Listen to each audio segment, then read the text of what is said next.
Bienvenue dans notre émission hebdomadaire Le Bar Transversal où on retrace l'actualité footballistique de la semaine. Une semaine très dense avec la Coupe de France et déjà des chocs entre clubs de Ligue 1, un choc énorme en Première Ligue et des disputes de trophées en France et en Espagne. Cette semaine, on a eu un match en jeu, un trophée officiel, un classique, Paris Saint-Germain Olympique de Marseille. Un match assez tendu, un match assez disputé et au final, c'est le PSG qui s'impose au tir au but et qui remporte le trophée des champions. Ouais, un match qui, pour moi, n'avait pas forcément de valeur en première vue, mais que je trouve quand même dommage pour l'Olympique de Marseille. Résultat décevant et ce retournement de situation un peu alors qu'ils pouvaient gagner le match, ça va impacter l'équipe. J'aurais préféré perdre directement 2-1 ou 2-0, que le match ne fasse pas de faux espoirs. Après, ça a toujours été, comme je l'avais dit, un bon truc d'expérience, un match où on joue une grosse équipe et on peut montrer ce qu'on vaut et puis essayer d'ajuster nos petites erreurs. Donc j'espère que ça servira pour la suite, on passe vite à autre chose et puis on attend de voir pour les matchs de Ligue des Champions. Direction la Première Ligue et impossible de passer à côté de cette affiche, Arsenal-Liverpool. Impossible de passer à côté et pourtant je pense qu'il fallait mieux aller se coucher. Donc les deux équipes qui se neutralisent complètement, 0-0, c'est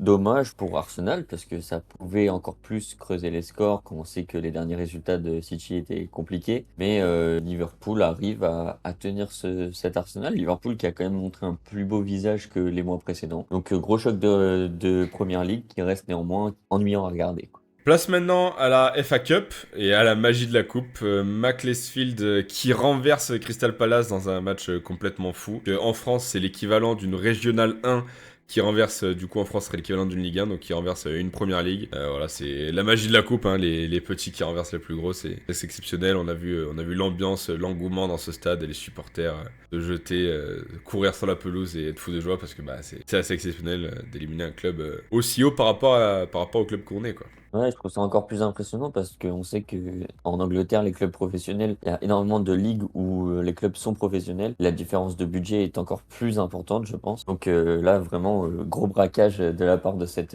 R1, entre guillemets, anglaise. Et c'est un peu ce qu'on attendait aussi en France, mais le résultat restait, lui, plus attendu. Oui, en France, on a eu Montpellier-Metz avec l'écrasante victoire de Montpellier à Metz sur la victoire de 4-0. Bon, ça reste une Ligue 1 contre une Ligue 2, c'est pas aussi impressionnant. Mais voilà, on s'attendait peut-être pas à une déroute pareille finalement pour Montpellier qui était en grande difficulté l'année dernière. Qu'on se rappelle la déclaration de Sergi Tavani qui avait dit oui, moi je gagne 200 000 euros par mois. Enfin, ça avait fait beaucoup parler. Ils étaient en train de prendre une raclée face à je ne sais plus quelle équipe. C'était un peu la seule surprise. Après, on avait des gros matchs plus attendus, notamment en cette fin de dimanche avec Lille qui recevait Lyon. Un Lyon qui était un peu plus en difficulté ces dernières semaines. Donc un match très serré. D'ailleurs, les bookmakers s'attendaient à un match très compliqué à déterminer. Et la première d'Hendrix qui lui donne raison et permet à Lyon de s'imposer. On a tout de même eu quelques images qui font plaisir de la Coupe de France avec une séance de penalty au Sous puits la neige.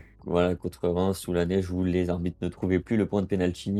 Ils ont été obligés de le repeindre, de balayer la ligne. Enfin, c'est des images qui font toujours plaisir à voir en Coupe de France. C'est la bonne ambiance, c'est les stades à moitié remplis, mais qui font un bruit de fou, quoi. Donc c'est vraiment kiffant. Et pour finir cette semaine de foot, un autre trophée se disputait avec un autre classique, cette fois-ci côté espagnol, donc le Classico Barcelone-Real Madrid. Bon, qu'on se le dise, fallait clairement pas aller pisser juste avant la mi-temps parce qu'il y a eu 4 buts en l'espace de 10 minutes, c'était assez exceptionnel. Voilà, gros match, de toute façon on s'y attendait, on s'attendait à un match avec beaucoup de buts. Et le Barça qui remporte ce match, notamment un grand et gros Rafinha. J'ai vu l'info passer, c'est jamais arrivé que le Barça remporte 3 trophées d'affilée face au Real Madrid et c'est donc une grande première. Le Barça qui arrive à s'imposer.